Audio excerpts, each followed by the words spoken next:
Good afternoon, everyone. Oh, thank you for joining the discussion right after lunch. I hope I'm very sure that the topic would not make you sleepy, but I hope our talk will be as interesting as it would match the topics. So today, this afternoon, we have 1 hour to cover two emerging topics. One is on AI technology, and the other one is about the displaced community. So I'm just going to share two interesting numbers to begin this conversation / interview. The first number is according to United Nations in 2023. There is a record breaking of over 122 million people who were forcibly displaced worldwide. So over 122 million. Another interesting number I would like to share is according to IMF, by 2030, there will be a global shortfall of 87 million digital workers global-wide. So 120 million and 85 million, and both are rising. I think these two numbers are very interesting if you think about what is behind these two things.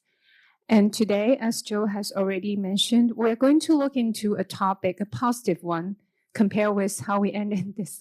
We wrapped up this morning, how we could use technology and AI to empower the displaced community and help them to integrate into the global economy, into where they settled.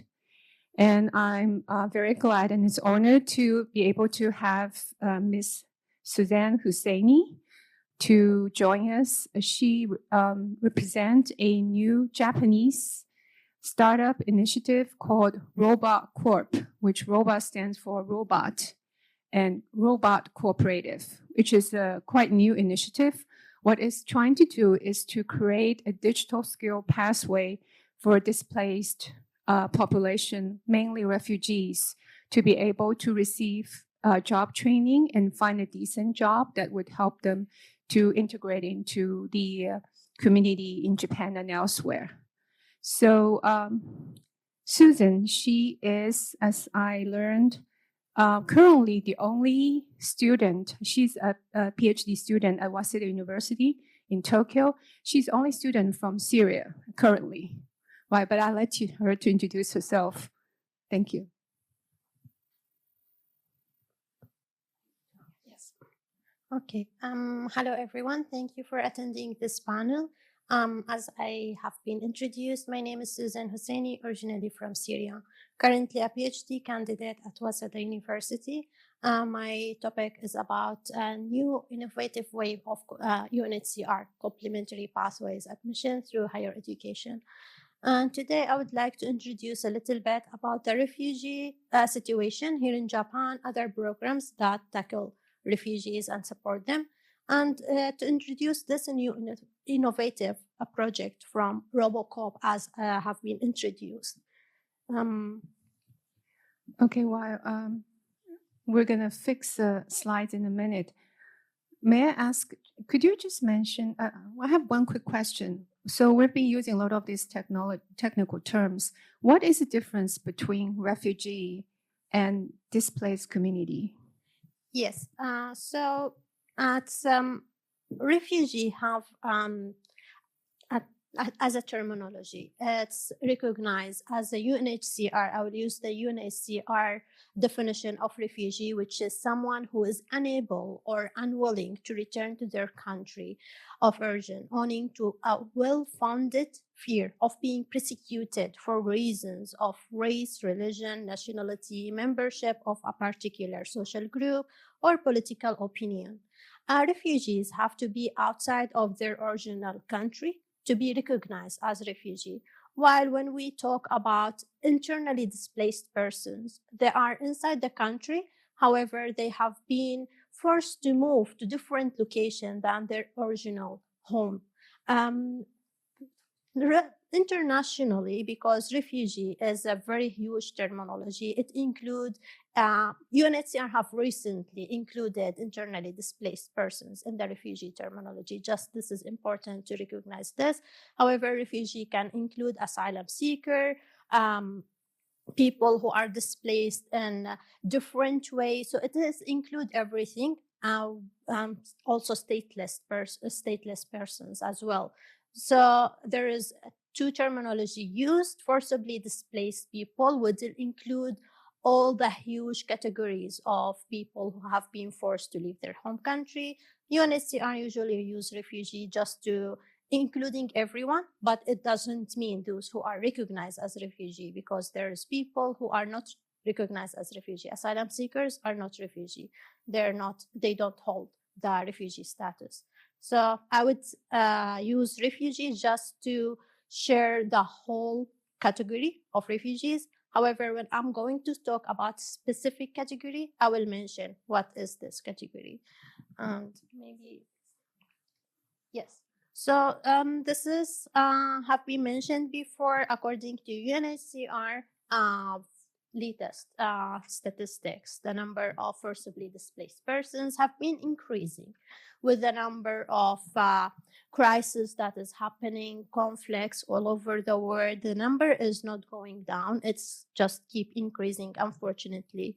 And if we're going to talk about ways to tackle, as I mentioned, my research is about complementary pathways. So this is a new program framework that have been initiated by not specifically UNHCR. However, UNHCR is involved. And for those who doesn't know, refugees durable solution, which is way to support refugee, include them and give them a safe place to stay in a different place. It's repatriation, integration, resettlement. However, for many reasons, we're not going to talk about all of this. I just wanted to explain why there is the need to have complementary pathways. Those solutions have been the old one. The definition of refugee have been outdated, as Eurocentric in general. The current situation of refugee doesn't apply for those terminology, and the durable solution doesn't accommodate everyone needs with the number increase. So there was the need for a new innovative approach, which is complementary pathway.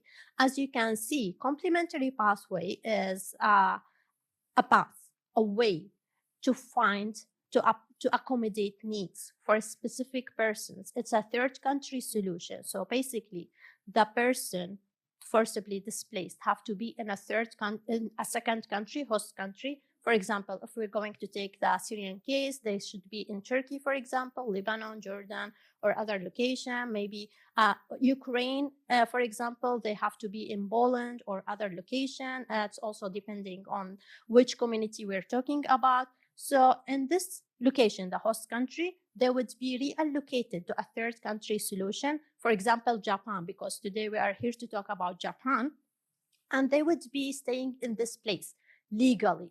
And there are 5 recognized type of complementary pathway: family reunification, labor mobility, education pathway, humanitarian pathway, private sponsorships. Those are the 5 recognized categories. If we are talking about Japan, Japan is the 5th biggest donor in the case of refugee. I didn't include a lot of slides, sorry. It's just like minimum slides I have included. But if we're going to talk about Japan, Japan have a very strict policy regarding accepting refugees. The number from the latest statistics, those who applied for asylum in Japan in 2023, the number is about 13,800 persons. Those who are recognized, who have the status of refugee, were about 360 persons. Those who were recognized as a complementary protection, a new policy by Japanese government, were 2 people. And those who were able to get a humanitarian visa were 1,005. Comparing to other countries, it's a very small number. The number of refugees who were able to be recognized in Japan, it's about 3.8% from the total number of recognized refugees around the world. So I know I'm talking a lot. There is many information, but I just wanted to give you a highlight. So the approach in Japan is there are multiple programs to allow people of refugee background. So this is important. People who come to Japan through a new program initiated in 2016, the first programs were initiated to come to Japan for those a third country solution to come through educational program. One is for JICA, the other is for JAR organization. Students from Syria come here to Japan to study at a university or a language school, and they are recognized as a student.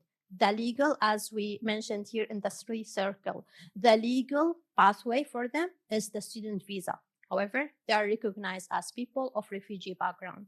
There is a lot of needs. They need a lot of support, of course, and there is many hidden challenges and also like recognized challenges for people to stay here. But being a student, it's not only the answer. What is after that? What do you need to do? So there is the need for a new complementary as well pathway to accommodate those new needs. Being a student, it's not only the answer. Those who come to as recognized as people of refugee background need to contribute as well to the country. They need to have a legal way to continue to stay because the wall is still going in their homeland. They cannot return, and they would like to be also like contributing member to the society. So there was the inclusion through employment. This is the most recent approach. And just to tackle a little bit about Robo Co-op. Robo Co-op have been initiated to include those people of refugee background. It's a new initiative that have started to include people of refugee background who are in a host country or a third country solution to be included through digital scaling. Those people have access to learn from 3 months to 6 months IT skills, needed information to be able to empower themselves. After they finish this training, they will become the trainer themselves and they train other group. So they work together, they are included, and they expand. This support is reaching to other community. This project have started only 3 years. It started with single mothers because the founder was not able to find people of refugee background in Japan. It was not easy. And then when there was a chance, this program started to include those of refugee background. Through this program, there are 2 cases who have been able to successfully be reallocated in Japan. One person from Myanmar and other person from Syria who have been here. Maybe I'm talking too much.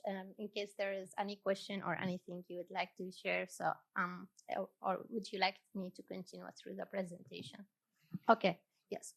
So in those 2 cases, one of the difficult challenges is the visa issue. How to be able to come to Japan through a visa. Those are not students. Those are people who already finished their education and they need to be here under working visa.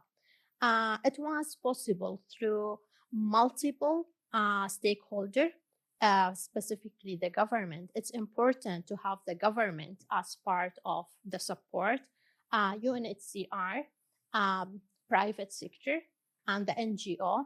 It's a whole of society approach. So this is the interesting part of the program. It's not one entity that doing all of this. So it was possible after this person have been trained, after he learned Japanese before coming to Japan, it was possible to bring this person to Japan, and now it's being integrated. There is some challenges regarding language. Of course, his language is not very high level. He still needs to learn a lot. There is some diet restriction. This person have a Muslim background, so it's not easy to find halal food. The community. We're talking about the Myanmar case. The number of Myanmar people here in Japan is higher than any other locations. For example, in Tokyo, the number is higher. But if we're going to talk about Syrian, which is the next case, in all of Japan, the registered Syrian number is 1,400 Syrian only in all of Japan. Well, I'm one of those Syrian. So yes, there is still 1,399 around of Japan. In Chiba and Tokyo, the largest number of Syrian community. It's small group, so Syrian are, if we're going to talk about culture, they need to be in a community. It's not easy for them to integrate by themselves. So this is an issue. For the Syrian person, he have been facing a lot of trouble in Turkey. It was not possible for him to learn the language before coming to Japan through to multiple reasons. So he came here. Now he's struggling with learning the language. In Japan, if you don't know language, if you don't know Japanese, it's not possible to work. However, through the program of Robo Co-op, it was possible to provide not only IT skills, but also provide access through multiple stakeholders to have language education. So those two cases have been recently successful cases of the program. Basically, the program aim to have a scalable framework. Currently, Robo Co-op is starting training with refugees who are located in India to train for IT skills, and when it's possible, to reallocate them to a different location. But the important part right now is to give them the needed IT skills needed for them to start their work, to find a career, and to be part of the society, to support themselves. There is two cases as well, two persons from Gaza who are currently in Egypt. They already received the training. They are working. Robo Co-op are trying to reallocate them to a different location right now because of the need, because of the situation. So if we're going to just sum up most of the things I said, because this is a very huge topic. It's not possible to sum up everything that I would be speaking about in only like 30 minutes or 1 hour. So I'm just focusing on the conclusion of those main points. The framework is interesting. It's new. There is a lot of need for digital inclusion currently with the AI boom and everything. Everyone is using AI. So it's important to understand how you use it, to take advantage of that. It's easy to provide support through online education.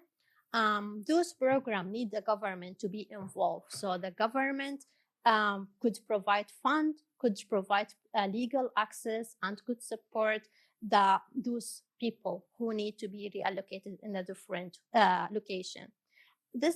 It's only not give a good impact for the refugee, also for the company. If we're going to tackle the case of Japan are in need for a lot of working hand. There is multiple needs. And some of the statistics, I think the necessary digital worker by Japanese government, the latest statistics, there is the need for 29.5 million person, and they are needed to be part of the digital working scam. And then this program is sustainable. It have a long effect. It doesn't stop at one person, because this person will finish their training. They will train the next person. The next person will train the person next. So there is no need for one teacher only to be always there. It divide this effort for multiple people. So it's still ongoing. It doesn't stop. And the benefits, it's not only for one person. It's for the company, for the NGO, for the refugees, for the government. And well, if we're going to talk about refugees are not number. They're human. They have skills. I'm myself a person of refugee background. So when I'm talking here, I talk as a human. I have experiences, many things. So I'm talking on behalf of my fellow refugees, people around the world. It's always like we have supported this person's number, but there is always the missing part of skills, information, and well, human working hand. So let's use refugee. Let's include them, because well, nothing about us without us. This is the new innovation of UNHCR and refugee program. I'm also part of the refugee advisory group at UNHCR.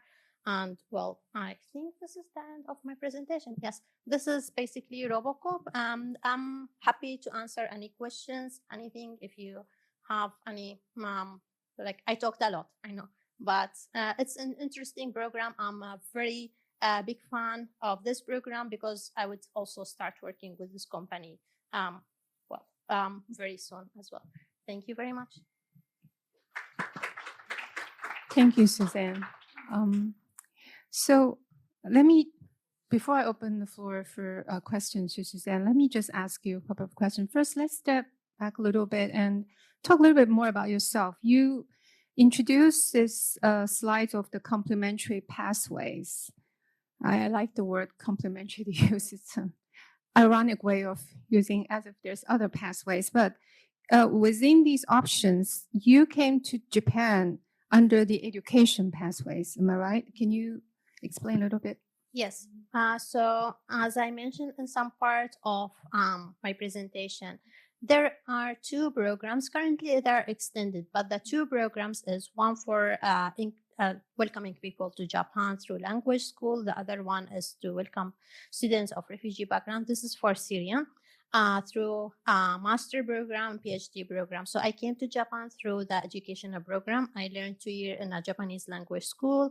After that, there are multiple programs to include students who are here in Japan, refugees who are here in Japan, to be able to enter higher education. And I've been accepted by the program of UNHCR to study master at Waseda University, and I've continued to PhD. So I went through all those process, and because it's very interesting for me, and I could say participant, observant. I love this. My research is about those educational pathways in Japan, and I'm giving like a different point of view from a refugee perspective about the situation there. So as I came through educational pathways here in Japan, I can give some ideas about what is challenges, how the students experience those programs, how those programs are working. And in my opinion, although there is a lot of debates about them, how it will change the refugee situation, acceptance, I think it's good. It's a chance. Refugees coming here, they're recognized as the students because not all of them would like to be recognized as refugee. It's very sensitive topic for them. So they are protected as a students. Of course, there is limitation, but students doesn't stop here. There is like extension for that. There is the future. So just like to talk a little bit about this program welcome number of students each year about 20, because recently it started to include students of Afghanistan and Ukraine as well for the language school. So they accept between 20 to 25 students each year to come to Japan, study in the language for 2 years. So they will have language skills of level N2. Many reach N1 actually. So it's a very good program to have those and very important skill to start your life in Japan. Thank you. And I understand you shared two cases, one from Myanmar, the other one from, Syria. Yes.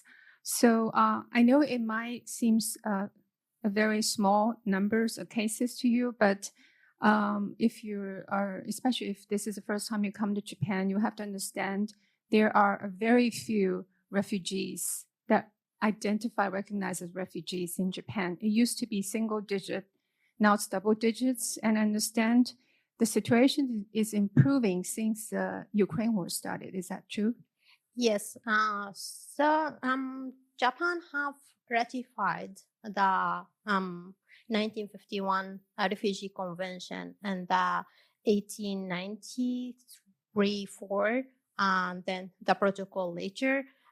It started with the boat people. I'm not going to go back to all the history. It's been the number of refugees have been changing. It was very minimum. It used to be 10, 5, but with the recent year, the number have been increasing. So if we're going to look at the statistics of 2022, when the Ukrainian crisis and Afghan crisis as well started, the number of people who were recognized as refugee were 202, and 2023 it increased to become 380, and this year the recent statistic is 290. It's changing, however, it's still the number there. And I would say that one of the reasons for the change is the introduction of this new visa, the complementary protection visa. So it's less restrictive method to apply. It takes less time to be recognized as a complementary protection, and it's also for 5 years.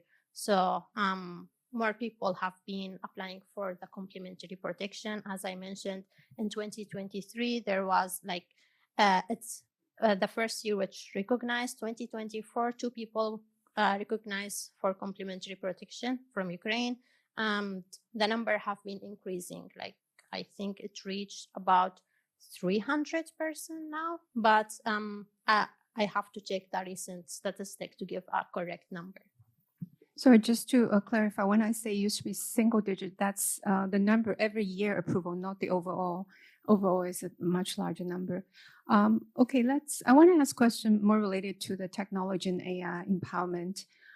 Originally, the founder of Robo Co-op, Kim Jong-tae, is going to join us as well, but unfortunately, he has a trip to New York, and I understand he's now in New York at this time.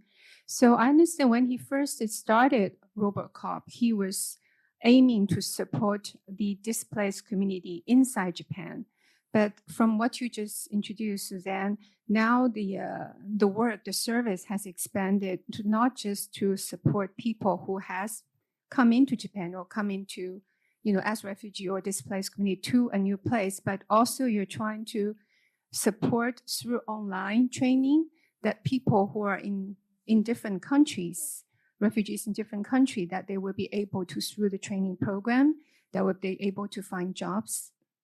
Is my understanding correct? Yes, that's correct. So it's not easy to reach to people of refugee background. However, there is a website. People sometimes reach out to us and ask us if we are interested.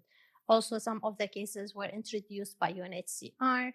UNHCR Japan connect us with other UNHCR branches and enable us to be introduced to those people in need, and they are interested in digital scaling and learning digital skills.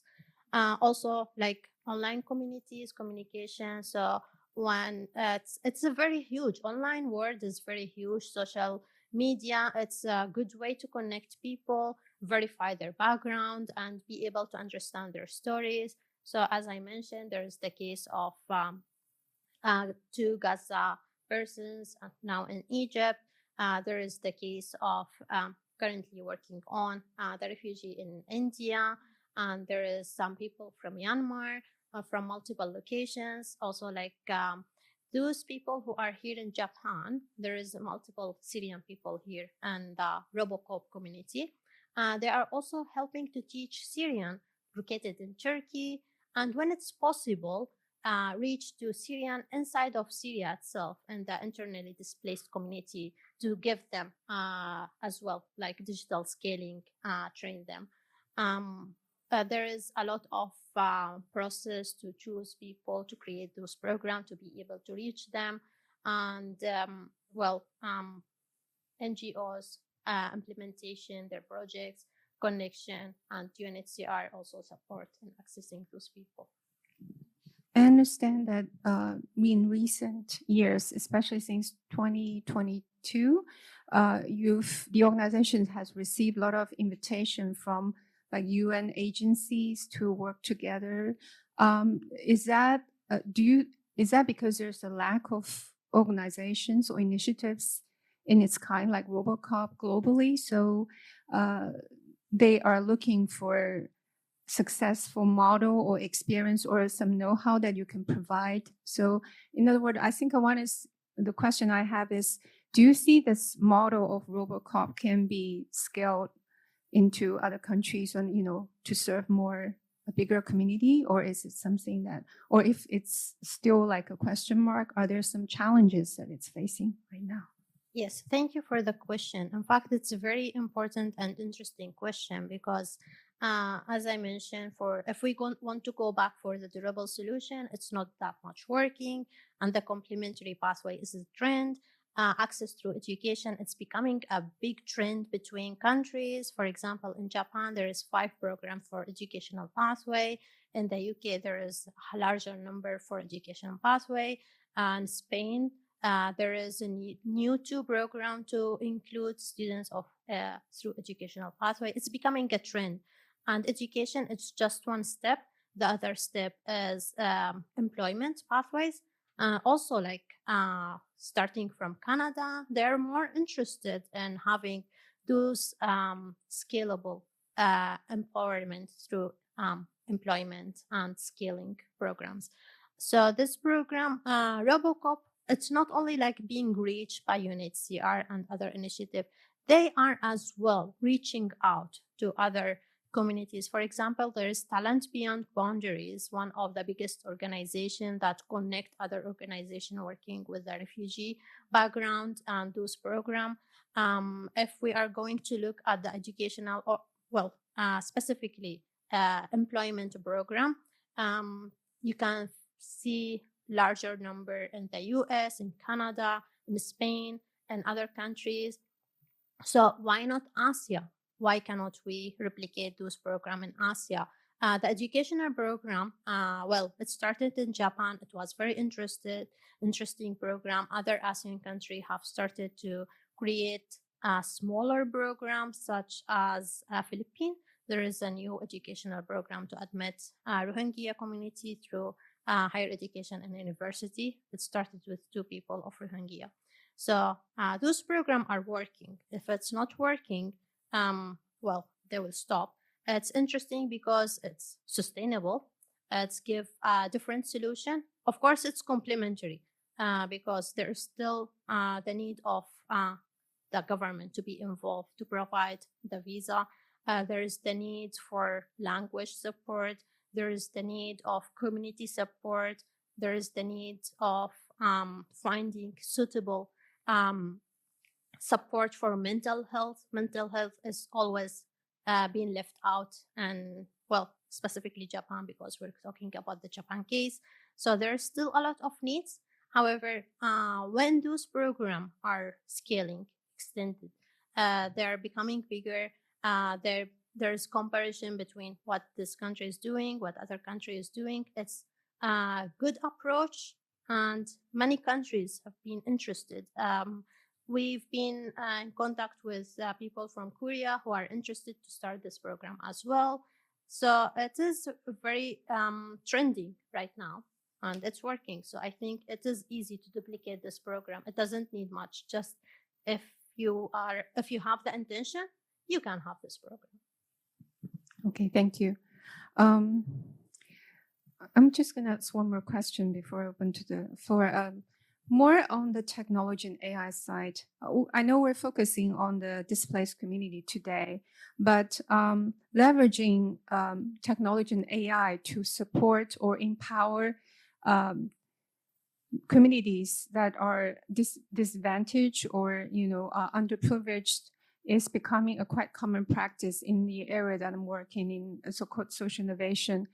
For instance, in China, there are about 6% of the population have certain disabilities, and the new type of job opportunities provided to the people with disabilities, especially something such as like data annotation, is becoming extremely popular among for-profit companies, social enterprises, and nonprofits, because as we quote at the beginning of this interview, globally there is a shortfall of digital workers, and so is in China, of course. So I've come across organizations and large big companies such as Tencent, Alibaba. They've been working with foundations, nonprofit organizations in China that are supporting the people with disabilities. Traditionally, it's just to find jobs like in the social welfare factories, but now they're able to train them to becoming data annotators to collecting data, analyzing data, and they'll be able to, the benefit, obviously, one thing is they can work from home, they can work from anywhere. And second thing is they will be paid much more than what they used to be. So these are all the good side. However, I had a question. I asked one person, is this your ideal job? Meaning, you understand when you talk about data annotators, like they give you 10,000 pictures and you look through all these images and trying to identify. So basically, you're teaching the machine to learn. So you're educate the machine, so the machine would be able to provide more general intelligence for everybody else to share. So, I always wonder whether this is something that everybody wants to do. So in the case of the displaced community, for instance, like the cases you shared from Myanmar, Syria, or anybody else you come across, were they very happy about, do they all like the way to becoming a digital worker, or this is just a kind of a entrance or some introduction for them to expand their potential in some way? My questions. Yes. Thank you for the question. I do understand the background of the question, which is, as I mentioned, like the numbers is limited because those people have interest in the digital. They have studied technology in their university. They are interested in AI. It is their choice.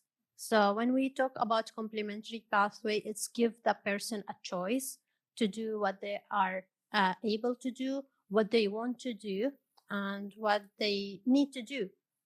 They're interested in this. Maybe in other cases, there is no other choice for them. There is no alternative choice. If we're going to talk about education program for the students level, unfortunately, students can choose only from what is there to choose. But when we are talking about employment, it's little bit higher level. So if you have the skill, because you choose this and you have the experience, so you can have access to this program. So those who reach us out, if we are going to talk about refugees, are interested in learning about digital, they're interested in about AI, they understand that this is the new trend and they would like to be part of this AI technology prompts and learning. For example, me, I'm very much interested in technology. I wanted to be a programmer. I couldn't have this. So for me, Robo Co-op have provided an opportunity for me to study something I really wanted to be, and I couldn't choose that before. So other people choose because they want this program. They want to do this job. This is why our members right now, we have only 10 people. The number is very small, but there are more people who are interested to be part of this program.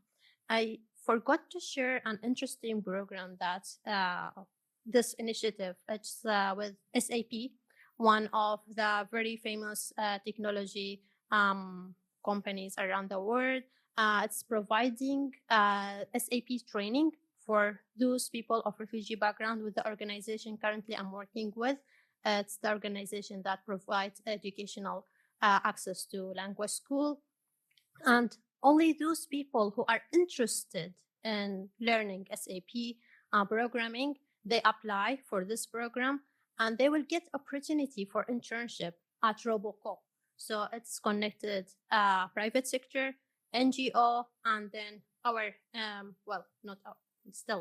soon, Robo Co-op to have job skillings, to have opportunity, to have the training they need to find a better opportunity to work in Japan.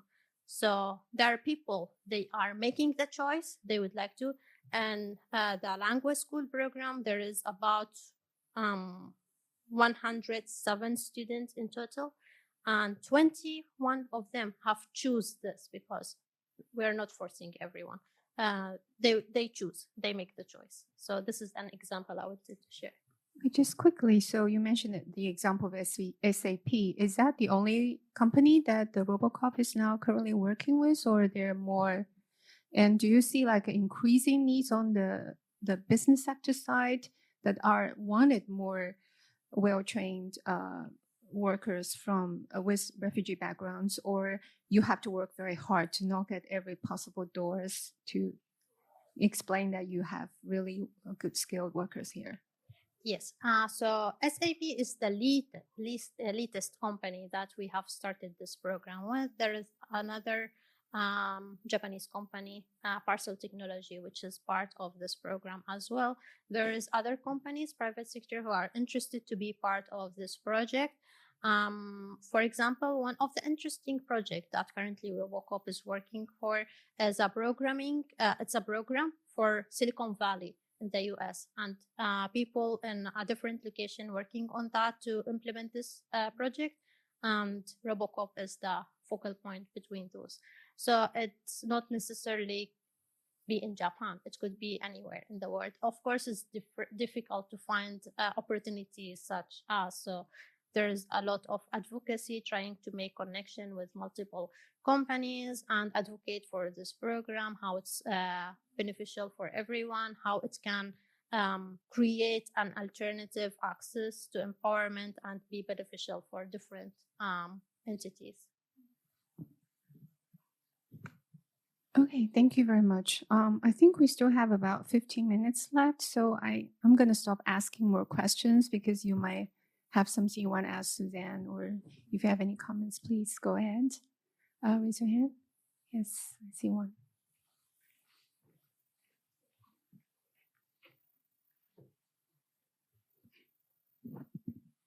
Thank you for the opportunity. My name is Chirilo Farsadi. I'm a senior lecturer at the Central University of Technology in South Africa. I just wanted to, ask this question, but also it's not easy because when we talk about issue of displaced people, it's always emotional. But if you look at recent elections first of all, if you look at Africa and Asia and Europe, there is wars right now and forcing more people to be displaced. And also, if you look at the elections in USA and also even in South Africa, where I come from, and in Europe, there is this pushback where people don't want to take in more immigrants. Now, I'm looking at your topic and how you're approaching it. I think it's very great. But at the same time, there is this push where people are saying to their governments they don't want people to take more immigrants. Because the way it seems as if more wars, there is more conflicts and wars that is happening today than in the beginning of the year. Now, shouldn't perhaps we look at using the technology to help the people that remain in their countries, or at least that are closer to their region? In other words, instead of helping people move from Africa to stay in Japan, shouldn't we then use technology to assist, find a way that they can be able to live within South Africa, if possible, where there is no conflicts, in a province where there's no conflicts, or at least in the region? Because frankly, nobody wants to leave their place. Because when you go into another country, there's all sorts of issues you have to deal with. So I'm just looking at that, because also I'm very interested in using artificial intelligence and digital learning to assist. So I'm just throwing that to say, this is interesting, but this is my view of it. Do you think that will work? Thank you. Yes, thank you very much for your question. And I do agree with you. Not everyone would like to leave their country. And this is why we have forcibly displaced person. In my opinion, everyone talk about UNHCR and what they're doing, but UNHCR cannot do everything. It's one entity. They have limitation. And currently with the funding cuts, they're facing a lot of issues. They're not able to implement their program. This is why other organizations, other sectors come into display. It's now important to find a whole of society approach. And as I shared, that's example of Robo Co-op, which is focused about selective people in need, and they would like to be reallocated from a host country because they are actually not in their country, they are located in different country. I mentioned that through this program, one of the Syrians is training other Syrians who are already in Syria to empower them. There is actually, well, maybe I didn't give my whole introduction because I'm a member of multiple organizations. I'm a member of a small initiative created by Syrian called Japan Bridge. And one of our members is a PhD student in IT.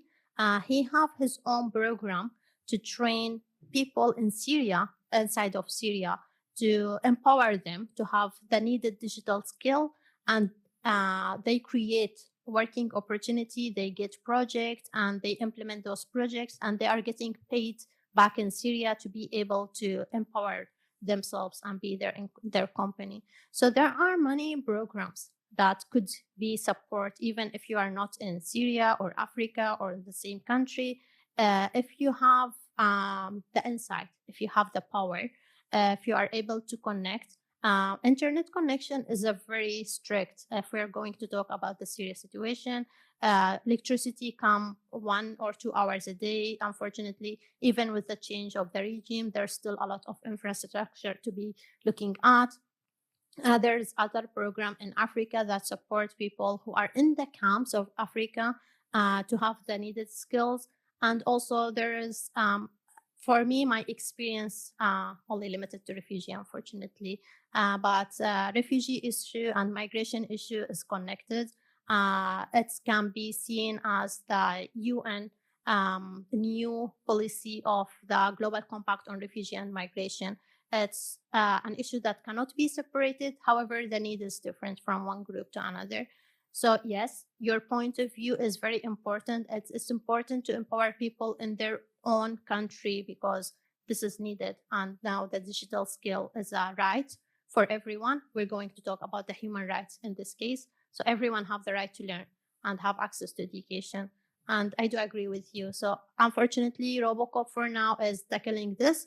However, through this program, we were able to initiate different programs. So this can be a skill and future for different projects. Thank you. Yeah, I would like to add, actually, when Robo Co-op first was launched, it did not focusing on supporting the refugees in Japan. It started by using the same method to support single mothers in Japan.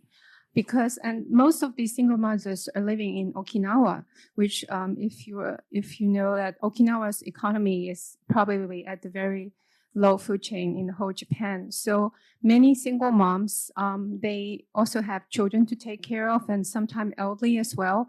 They have very limited mobility to take a full-time job. So Robo Co-op actually used exactly the same thing to support them. So I think my point is your question about why not support the people who is inside the country makes sense. And I think this is something that can be used not just on displaced community, but any community inside or outside your home country that can use this as a help. Any other questions we have here? Thank you very much for your presentation. I'm Yen from the University of Leeds in the UK. Just in terms of refugees, there have been in the UK quite a number of people who are highly skilled, who are like doctors, lawyers, and dentists or architects who would like to remain in practice, but because of the lack of their certification is not being recognized in the UK, so they can't do that. So I was wondering whether there are complementary pathways for these groups of people and how technology might be harnessed to help these groups of people to be able to live and work in their professions in another country. Yes, thank you very much. While I'm more experienced about the refugee laws and situation in Japan, I'm interested to look at other countries as well. I know UK laws regarding recognizing refugees very strict. Some who apply for asylum stay about 20 years in the country and not get recognized as refugee is a huge issue. With the current approach, also like UK have different approach, like sending refugees to other places and such as. But when it's come to do some new innovative, it's not only coming from the government, it's from the NGO. if we're going to go back to the old history, how the refugee welcoming support started for example, Canada, it's because it came from their belief. They wanted to do something. They recognize it's part related to the religion for them, the background of the country. So it was there. It was possible to create this program. However, although we say Canada is one of the top when it's come to refugee support, there is a lot of restriction that we don't see. It's only like very famous in the main country, Toronto, and other location. Also the same for the UK. So those program, if we initiate, if we connect, it is possible to provide through complementary visa or complementary issue. It would enable them to be connected with the company and the government to have this. But what is needed is the opportunity. The opportunity is there. It is possible. So there is the need to have this program. I know there is educational program. I'm not aware of inclusion through employment in the UK. It's new, but I know there is a program in Spain. It's a very huge one. IKEA and Mondos are two of those companies who are implementing those projects in Spain. I know IKEA have different projects also in different locations around the world. Maybe UK is one of them. I'm not very much aware, so I cannot give you a very detailed answer. But it's a very interesting question. Thank you. Thank you. Any other questions? I think while if waiting for others to raise hand, I recently watched an NHK documentary about a entrepreneur that I think went through the Robo Co-op program, and now he has managed to start his own little tech company.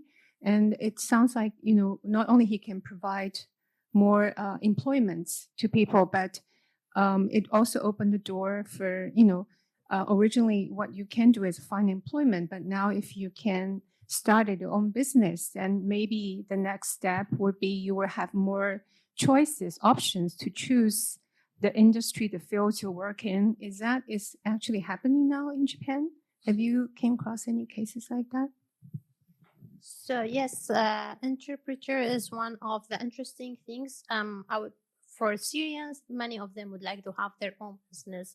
There is one person I know who created his own business, who opened a small company and employing people to work for him. There is another person I know who's now working on his own project, starting through AI technology. He have a team back in Syria, different person, not the same PhD students. This one have working graphics, and he's trying to empower people through graphics and AI technology.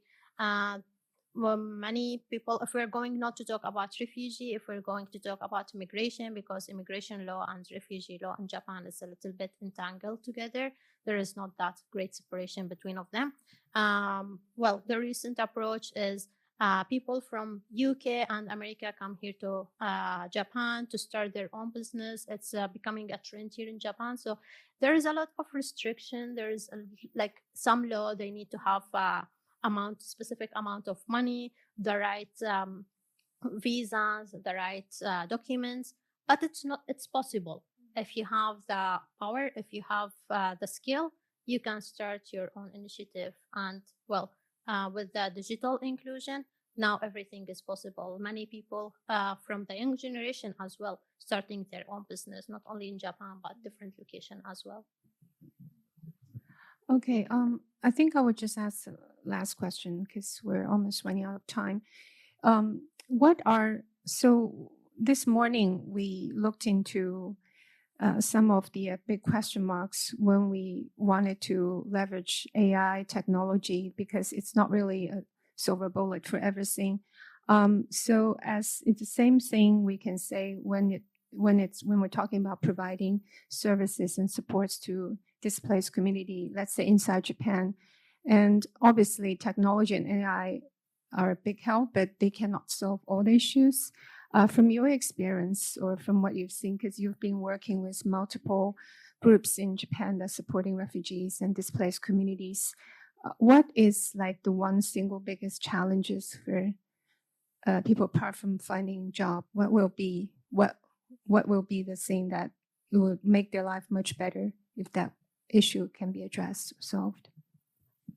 Well, very important and interesting question, because it's not only one challenge, it's multiple challenges. But the first one, I would say, it's the language. The language is the main problem.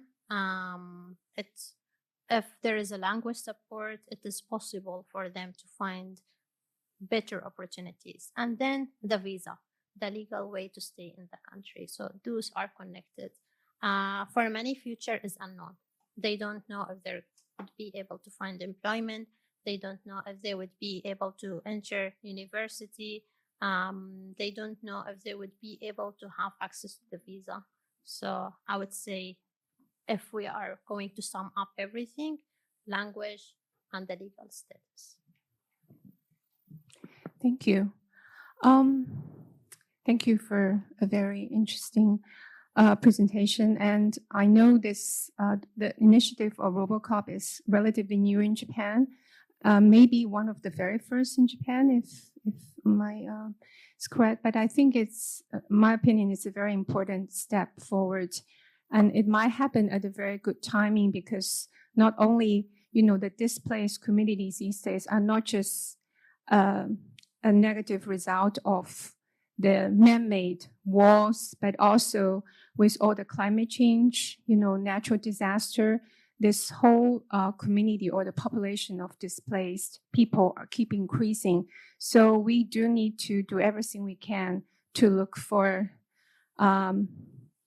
solutions, ideas, whether it's a short-term, mid-term, or long-term, to address these issues. And I think it's really important for small and new initiatives like Robo Co-op to keep being replicated in different ways in different countries. And if these efforts can be documented, can be shared, and I think we can make version 2.0, 3.0, and hopefully it will becoming more and more effective and efficient to help supporting the displaced community. And I think in this morning, there were one of the speakers said something very important about technology and AI, that it's not a creation, but a reflection of ourselves. I think that's, we didn't demonstrate a lot about this in our session, because we want to focus on the positive side of what AI and technology can do. But I think both of us are fully aware that there are always risks accompanied when we completely rely on technology and AI. And it's not just something that it can create unlimited jobs, but we also need to, you know, when we use AI to create more employments, we wanted to be able to listen to the users, the stakeholders, especially the people who are seeking for job, whether this meets their need, how we can improve. I think this is very important steps for organizations, enterprises, or other stakeholders such as business and governments to be involved in this process. With that, I think we stop here. Thank you very much for